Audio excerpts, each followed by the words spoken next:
Hello friends, welcome back to my channel. எல்லோரும் எப்படி இருக்கீங்க?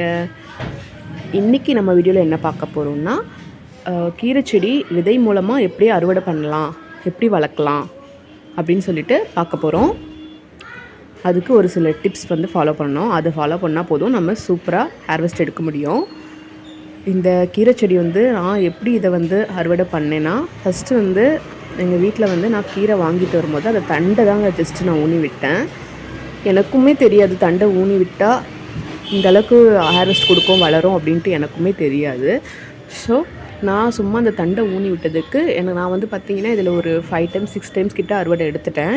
விதைக்காக விட்டுருந்தேங்க. அதை சரி விதைக்கு விட்டு அந்த விதையிலேருந்து நம்ம புதுசாக அறுவடை பண்ணலாம் அப்படின்னு சொல்லிட்டு விட்டுருந்தேன். அதுதான் இது. இந்த மாதிரி பூவாக குட்டி குட்டியாக இருக்குங்க. இது நீங்கள் எடுத்து கையில் சும்மா அப்படி தேய்ச்சிங்கனாலே போதும், உங்களுக்கு சூப்பராக அதில் இருக்க விதையெல்லாம் உங்களுக்கு தனியாக வந்துடும். இது மாதிரி பாருங்கள், அதுலேயே விதை காய்ச்சிருக்கு பாருங்கள். அது அப்படி உருவிக்கலாம் அழகாக. இந்த மாதிரி உருவிக்கோங்க. நல்ல செடியிலே காய விட்டுருங்க. அந்த விதையை நல்லா சூப்பராக காய்ஞ்சிருக்கும். உங்களுக்கு பார்த்திங்கன்னா கொஞ்சம் பிங்க் கலரில் இருக்கும். அந்த பூ பார்த்திங்கன்னா பிங்க் கலரில் பூக்கும்போது உங்களுக்கு அது எப்படி இருக்கும்னா க்ரீன் கலரில் தான் இருக்கும். நல்லா காஞ்சிருச்சுன்னு வச்சுக்கோங்க, அப்படியே பிங்க்காக மாறிடும். ஸோ இந்த மாதிரி நீங்கள் ஜஸ்ட்டு கையை வச்சு இப்படி தேய்ச்சிட்டிங்கனாலே உங்களுக்கு அழகாக கொட்டிடும். கருப்பு கருப்பாக இருக்குது பாருங்கள், இதுதான் விதை.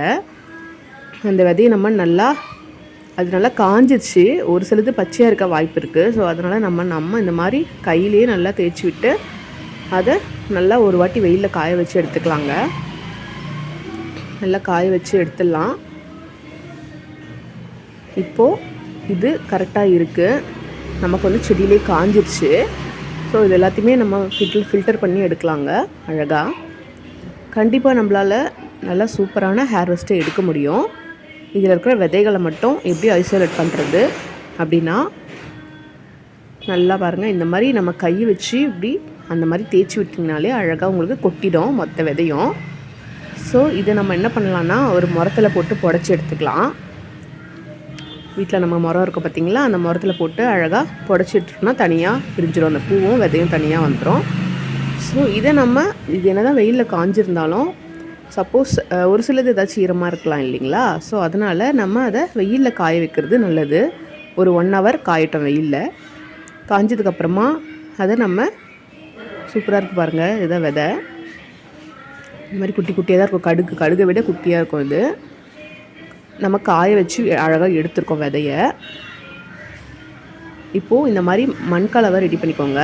ரெடி பண்ணிவிட்டு நம்ம காய ரெடியாக வச்சுருக்க விதையை நம்ம அதில் போட்டுக்கலாம். மண்கலவை அழகாக எப்பயுமே நீங்கள் எப்படி ப்ரிப்பேர் பண்ணுவீங்களோ அந்த மாதிரி மாட்டு சாணம் இதெல்லாம் வச்சு மண்புழு உரம். நான் இந்த மண்ணில் பார்த்திங்கன்னா மண்புழு உரம், மாட்டு சாணம் அதெல்லாம் மிக்ஸ் பண்ணி வச்சுருக்கேன். நல்லா ஒரு பதத்தில் இருக்குது. ஸோ இந்த மாதிரி மிக்ஸ் பண்ணி அழகாக வச்சுக்கோங்க.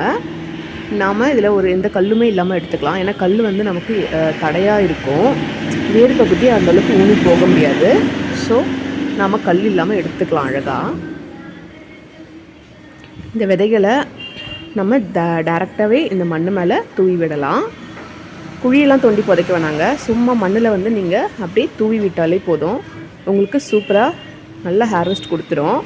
இந்த கடுகு மாதிரி இருக்குது பாருங்கள், இதை அப்படியே எடுத்துக்கோங்க. ஒரு கைப்பிடி அளவு கொஞ்சமாக அப்படி எடுத்துக்கோங்க. எடுத்து அப்படியே தூவிட்டே வாங்க மண்ணில் அழகாக. இந்த மாதிரி தூவிட்டு வாங்க. அவ்வளோதாங்க, தூவிட்டோமா. இந்த மாதிரி தூவிட்டு அதுக்கு மேலே பார்த்திங்கன்னா ரொம்ப அதிகமாகவும் விதையை தூவி விட்டுறாதீங்க. ஏன்னா அந்த கெப்பாசிட்டிக்கு அது எவ்வளோ வளருமோ அவ்வளோதான் வளரும். ரொம்ப அதிகமாக தூவிட்டினாலும் ரொம்ப என்ன ஆகும்னா வளரும், பட் எந்த அளவுக்கு அது வளர முடியுமோ அந்த அளவுக்கு தான் அது வளர முடியும். ஸோ அதனால் அதுக்கு தேவையான அளவு கொஞ்சமாக போட்டால் போதும். இந்த மாதிரி மணலை எடுத்து நான் மண்புழு உரம் எடுத்து மேலே லைட்டாக போடுறேன். ஏன்னா சத்துக்கள் நிறைந்த ஒரு மண்புழு உரத்தை எடுத்து நீங்கள் போடும்போது என்ன ஆகுனா உங்களுக்கு க்ரோவிங் ஃபாஸ்ட்டாக இருக்கும். ஸோ அதனால் லைட்டாக தூவி விடுங்க. மண்ணை ரொம்ப தூவிடாதீங்க. லைட்டாக தூவி விட்டிங்கன்னா உங்களுக்கு அழகாக இந்த மாதிரி சூப்பராக இருக்கும். தண்ணி அப்படியே லைட்டாக ஸ்ப்ரே பண்ணி விடுங்க. இந்த மாதிரி ரொம்ப அதிகமாக ஊற்றிடாதீங்க, லைட்டாக தெளித்து விட்டால் போதும்.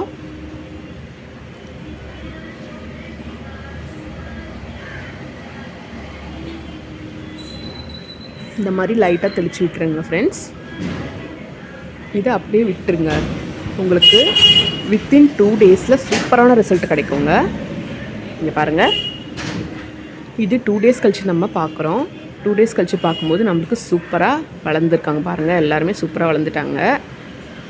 ஸோ இதில் மெயின் விஷயம் என்னென்னு பார்த்தீங்கன்னா, நீங்கள் தண்ணி ஊற்றுறது ரொம்ப ரொம்ப மெயின் விஷயங்க. ஏன்னா இது வந்து குட்டி குட்டியாக இருக்குது, ரொம்ப ரொம்ப சின்னது, புற்கள் மாதிரி இருக்குது பாருங்கள். ஸோ அதனால் நீங்கள் தண்ணி நீங்கள் இதில் ஊற்றிட்டிங்கன்னா அது தாங்காது.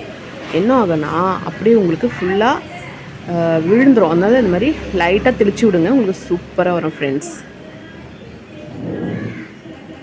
இது ஒரு 10 டேஸ் கழிச்சு நாம் எடுத்து பார்க்குறோம். சூப்பராக கொடுத்துருக்கு பாருங்கள், எந்த அளவுக்கு வளர்ந்துருக்கு பாருங்கள். தண்ணியை வந்து ஊற்றிடாதீங்க, லேசாக தெளித்து விட்டால் போதும். நீங்களும் இந்த மாதிரி ட்ரை பண்ணி பாருங்கள் ஃப்ரெண்ட்ஸ். கண்டிப்பாக உங்களால் நல்ல ஒரு அறுவடை எடுக்க முடியும். ஓகே ஃப்ரெண்ட்ஸ், நெக்ஸ்ட் வீடியோவில் பார்க்கலாம். Bye bye.